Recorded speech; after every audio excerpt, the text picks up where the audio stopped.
Et si dans cette vidéo nous parlions de Dark Water? Ce film inspiré d'une histoire vraie avec Mark Ruffalo concernant du coup un procès qui s'étend sur quasiment 13 ans, sur la présence ou non de produits chimiques dans l'eau qui ont causé la mort de plusieurs vaches au début, puis le handicap de plusieurs personnes. Je vais donc vous parler de ce film qui est selon moi une très belle réussite. Alors, ce n'est pas le film de ce début d'année, mais il est vraiment très très bon. Et honnêtement, ce n'est absolument pas le genre de film que j'irai voir dès sa sortie, puisque là déjà je l'ai vu vendredi alors qu'il est sorti mercredi. Mais c'est le genre de film qui, quand tu le vois, d'un côté t'es frustré par la bêtise humaine, mais de l'autre t'es content de voir qu'il y a quand même des gens qui savent faire ressortir des choses assez sombres de l'humain pour le montrer au grand jour et pour dénoncer les gens. Alors, il y a des points positifs et il y a des points négatifs. Je vais peut-être commencer par les points un peu négatifs. Je salue la performance de Mark Ruffalo. Je peux honnêtement dire que sa prestation n'est pas inoubliable. Dans le sens où il n'a pas une palette d'expression immense. Certes, c'est un bon acteur, mais est-ce que c'est un très très bon acteur? Il joue bien son rôle, mais il manque un petit peu d'expression, un petit peu de vie dans son jeu. Après, je suis habitué à sa prestation en tant que Hulk, Bruce Banner, où il a un rôle où il n'est pas forcément très drôle, où les seuls moments de vie sentimentale qu'il a, ils sont pas géniaux. Enfin, plein de petites choses qui font que ce personnage est un petit peu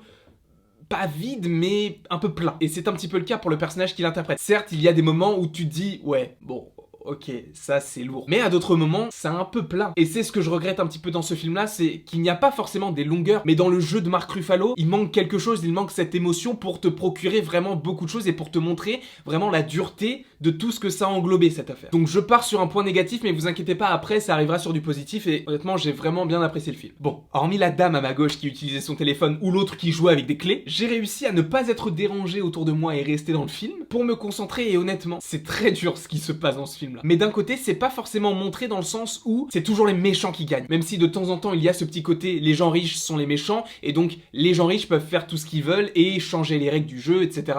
Oui, on utilise un petit peu cette méthode-là, mais à un moment dans le film, ce qui arrive assez tôt, c'est qu'on se rend compte en fait de la bêtise humaine et que les gens dans le film et également dans la vie, puisque c'est une histoire inspirée de faits réels, eh bien ils se rendent compte de la supercherie assez tôt. Mais la façon dont ça se finit, j'ai trouvé ça un petit peu étrange puisque j'aurais aimé voir du coup ce qu'il se passe à la fin. Vous allez voir, vous allez comprendre ce que je vais dire là tout de suite. Parce que là je vais rentrer dans une partie un petit peu spoil, donc si vous n'avez pas vu Dark Waters, je vous invite à quitter la vidéo, ou si vous n'avez pas vu Dark Waters mais vous voulez savoir ce qui va se passer, restez. Mais donc à la fin en fait, comme dans tous les films inspirés de faits réels, on a souvent un texte à la fin pour dire le personnage a vraiment fait ça ensuite, il a fait ça, il a fait ci, il a fait ça, mais c'était des choses intéressantes que j'aurais voulu voir dans le film, puisque le film se finit sur une note assez sombre où tu comprends que l'entreprise méchante qui est donc les DuPont ont contesté toute l'accusation sur eux et ça se finit là-dessus. Et en fait la happy end vient à la fin du film avec le générique et ça, j'ai trouvé ça vraiment dommage et j'aurais vraiment aimé qu'on l'intègre au film, même si le film fait déjà 2h09 et que tu peux te dire, il y a des passages dans le film qui sont pas forcément nécessaires à l'histoire du film, même si c'est forcément inspiré de faits réels. On aurait pu enlever ça et rajouter ces passages-là où il gagne ses procès et où il récupère l'argent pour le donner, du coup, aux victimes. Ça aurait pu être intégré. Voilà, c'était les deux petits points négatifs que je voulais souligner, même si le jeu d'Anna Thaoué est vraiment très bon. C'est vraiment le genre de personnage que j'aime pas forcément, même si elle le soutient, etc. Enfin, tu sais, elle prend toujours la petite bête, le petit mot qui va faire en sorte que ça te fait péter un câble, en fait. Alors après aussi, il y a des personnages qui